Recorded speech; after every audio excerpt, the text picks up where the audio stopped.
دونالد ترامب والحزب الجمهوري اكتسحوا الانتخابات الامريكيه حرفيا، لكن مش بس الانتخابات الامريكيه اللي اكتسحوها، الاقتصاد الامريكي كمان والعالمي فجاه اتصدم صدمات مرعبه. اسعار الدولار زادت والذهب اسعاره بدات في الانهيار، اما البيتكوين فوصل لمستويات تاريخيه. فيا ترى ايه اللي حصل في الاقتصاد العالمي بعد فوز ترامب؟ وترامب ممكن يعمل ايه يأثر علينا وعلى الاقتصاد العالمي، وخصوصا بعد اجتماع الفيدرالي اللي بعد الانتخابات مباشرة؟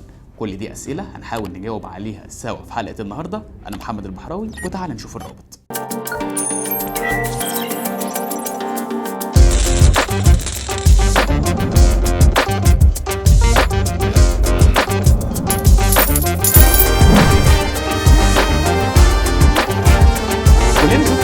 في الانتخابات الأمريكية دونالد ترامب كسب كل الولايات المتأرجحة تقريبا وانتصر باكتساح على كاملا هاريس، وفورا بعد الفوز ده التبعات الاقتصادية على الاقتصاد الأمريكي والعالمي بدأت تحصل، والصدمات جت صدمة ورا التانية. وخلينا نبدأ مع المقال اللي نشرته بلومبرج واللي بتتكلم فيه عن مستقبل ترامب وجيروم باول رئيس الفيدرالي الأمريكي. توقيت إعلان مكسب ترامب جه قبل يومين من اجتماع الفيدرالي الأمريكي، واللي كان متوقع فيه تخفيض الفايدة ب 25 نقطة أساس للمرة الثانية السنة دي، وده بعد استقرار التضخم في الفترة الأخيرة. لكن بعد نجاح ترامب من الواضح إن المستقبل اللي كان حاطه الفيدرالي الأمريكي بقى مجهول. المجلة بتقول إن أول نص سنة في عهد ترامب غالبا هتكون واضحة المعالم عادي، لكن بعد كده خطة الفيدرالي كلها ممكن تتغير، وده مع القرارات اللي ترامب وعد بإنه هينفذها أول ما يمسك، وخاصة في الأمور الاقتصادية. طيب هو ليه الكلام ده؟ ده لأن الفيدرالي بقاله فترة طويلة عمال يرفع في الفايدة في أمريكا، وتبنى سياسة تجديد نقدية قاسية جدا في الفترة ما بين 2020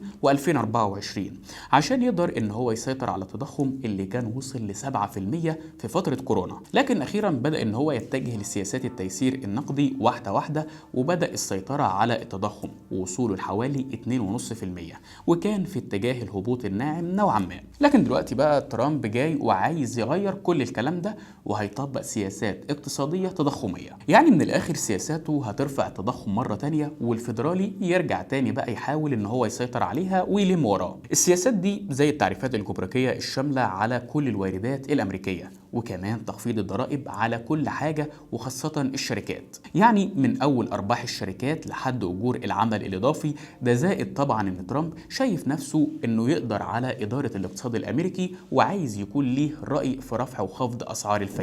كمان فوز ترامب الساحق تسبب في انهيار اسعار الذهب بشكل رهيب، ووصل لحوالي 2673 للأوقية، وده بعد ما كان وصل من أسبوع لأعلى مستوى ليه، وده عند 2805 دولار، علشان ينزل 5% مرة واحدة في أسبوع واحد وبحوالي 132 دولار. طبعا الذهب كان طلع في رحلة صعود قوية جدا من أول السنة دي، وكمل كمان في الصعود لدرجة إن توقعات جولدمان ساكس كانت بأن أسعار الذهب هتوصل ل 3000 دولار في 2025. لكن فجأة أسعار الذهب بدأت في الانهيار، والسبب في الانخفاض اللي حصل ده زي ما قالت رونا أوكونيل وهي المحللة في شركة ستون اكس. المحللة قالت إن فوز ترامب الواضح والكاسح في الانتخابات أزال عنصر الخطر وعدم اليقين، ده غير إن زيادة أسعار الدولار اللي حصلت في صبح يوم الانتخابات كانت هي كمان سبب في انخفاض أسعار الذهب. بالنسبة لزيادة الدولار دي هكلمك عنها كمان شوية، لكن تعال دلوقتي كده نشوف أهم الأسباب لانخفاض سعر الذهب الفترة دي. مبدئيا في مخاوف شديدة جدا من التعريفات الجمركية وقوانين الهجرة اللي ترامب ناوي إن هو يسنها في ولايته الثانية. ده زائد إن كبير الاستراتيجيين الفنيين في شركة البي فاينانشال قال إن التوقعات بارتفاع النمو والتضخم خلى عوائد السندات تزيد بمقدار 17 نقطة أساس، ووصلت ل 4.46%، وده أعلى معدل ليها من 4 شهور كاملة. طيب تعالى بقى أكلمك عن الدولار. الدولار في 6 نوفمبر ارتفع بنسبة 1.6%، وده مقابل سلة من العملات التانية. طبعا أول ما الدولار بيرتفع الاستثمار فيه بيكون جذاب أكتر للمستثمرين الأجانب، وخصوصا الأجانب اللي هم ناويين يستثمروا في الأسواق الناشئة زي مصر كده، عشان طبعا تكلفة الاستثمار عليهم بتكون أقل. وكل ما كان الاستثمار في الدولار مغري أكتر لرجال الأعمال، كل ما كان الإقبال على الاستثمار في المعادن زي الذهب والفضة بيكون أقل. يعني تقدر تقول إن العلاقة بين الاتنين علاقة عكسية، كل ما ارتفع الدولار كل ما قل سعر الذهب. وعلى فكرة مش بس الذهب بس سعره اللي بيقل، ده كمان أسعار باقي المعادن قلت هي كمان، والمعادن دي زي الفضة والبلاتين والنحاس كل دولت اسعارهم تراجعت تراجع حاد، والسبب غالبا هو نتيجه مباشره لقوه الدولار. كمان خد بالك ان في حد استفاد جدا من فوز ترامب الاخير وهو ايلون ماسك. مجله نيوز ريبابليك نشرت مقال قالت فيه اغنى رجل في العالم زاد للتو ثراء، وده لان بعد ساعات بسيطه جدا من انتصار ترامب شركه تسلا التابعه لايلون ماسك حصل فيها زياده رهيبه جدا لاسهمها، وارتفعت ارتفاع حاد بنسبه 11% يوم الاربعاء الصبح في امريكا، وده مع توقعات بان الشركه لسه هتستفيد اكتر واكتر من فوز ترامب في الانتخابات. وده طبعا لو فاكر كلام ترامب عن الرسوم الجمركيه اللي وعد بيها ترامب واللي هتكون مفيده لكل الشركات اللي بتصنع سيارات كهربائيه في امريكا. وطبعا السر ان ايلون ماسك هو تاني اكبر ممول لترامب في الانتخابات دي، وده عن طريق شركته سبيس اكس بحوالي 118.5 مليون دولار.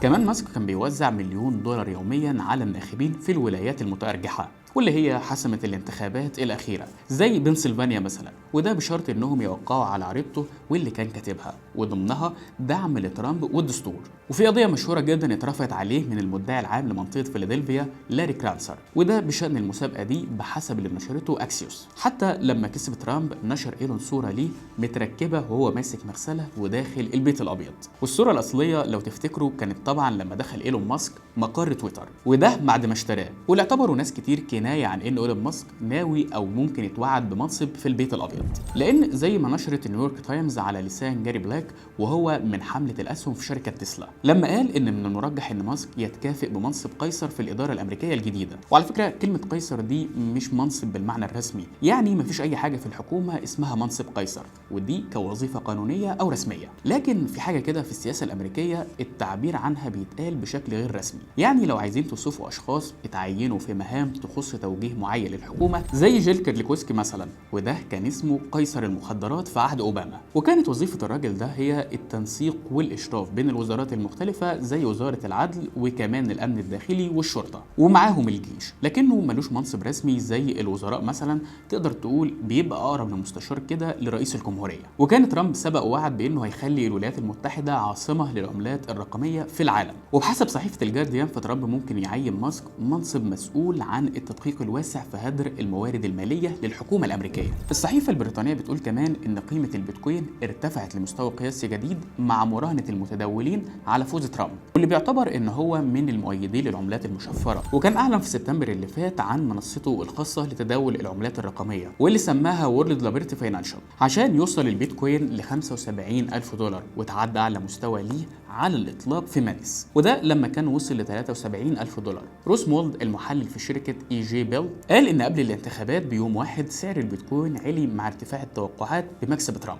وده في استطلاعات الراي وفي اسواق الرهان. وقال كمان ان المستثمرين كان عندهم وجهه نظر ان مكسب الجمهوريين هيزود الطلب على البيتكوين. وفي النهايه زي ما شفنا فوز ترامب قلب الدنيا كلها من اول الاقتصاد الامريكي والدولار والذهب لحد البورصات والشركات الكبرى، ودول العالم حاليا بقت واقفه على اطراف صوابعها مستنيه نشوف ازاي القرارات دي هتاثر عليها وعلى الاقتصاد العالمي. فهل يا ترى القرارات دي هيكون تاثيرها ايجابي ولا سلبي؟ وتفتكروا هيكون فوز ترامب بدايه لازمه اقتصاديه جديده؟ اكتبوا لنا رايكم في التعليقات وما تنسوش اللايك، وكالعاده شيروا الرابط.